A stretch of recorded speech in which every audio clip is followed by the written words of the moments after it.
ഇങ്ങനെ ആദ്യമായിട്ടാണ് കാണുന്നത്. And this movie is completely pure entertainer ആണ്.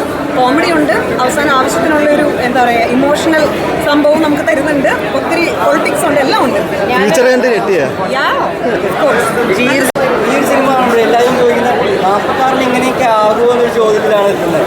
അല്ല, നമ്മൾ മൊബൈൽ ഫോൺ കുഞ്ഞിൽ നമ്മൾ മൊബൈൽ ഫോണൊന്നും ഉണ്ടായിരുന്നില്ല. ഇപ്പോൾ എന്തോരം അപ്ഡേറ്റഡ് ആയിട്ടുള്ളത്. അതേപോലെ 46 ആകുമ്പോൾ എന്തായാലും കുറേയൊക്കെ മാറ്റം വരില്ലേ.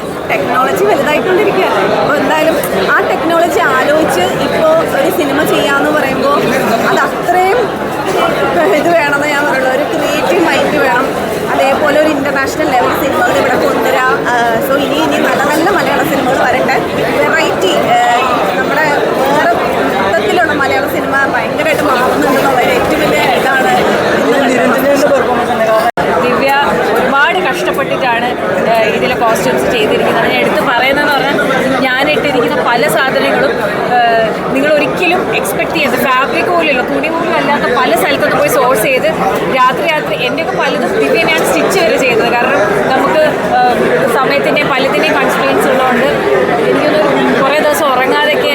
പക്ഷേ പ്രശാന്തിൻ്റെ മനസ്സിലുണ്ടായിരുന്ന ആ ഒരു വിഷൻ 2046 മുന്നോട്ട് കൊണ്ടുവരാൻ വേണ്ടി ദിവ്യ ഭയങ്കരമായിട്ട് ശ്രമിച്ചിട്ടുണ്ട്. യെസ്, അപ്പോൾ ദിവ്യക്ക് നല്ല കാര്യങ്ങൾ കേൾക്കുമ്പോൾ, സിനിമയിലുള്ള ടെക്നിക്കൽ ഡിപ്പാർട്ട്മെൻറ്റ്സിന് നല്ല കാര്യങ്ങൾ കേൾക്കുമ്പോൾ പേഴ്സണലി ഭയങ്കര സന്തോഷമുണ്ട്. കാരണം എല്ലാവരും അത്രയും ഹാർഡ് വർക്ക് ചെയ്തിട്ടുണ്ട്.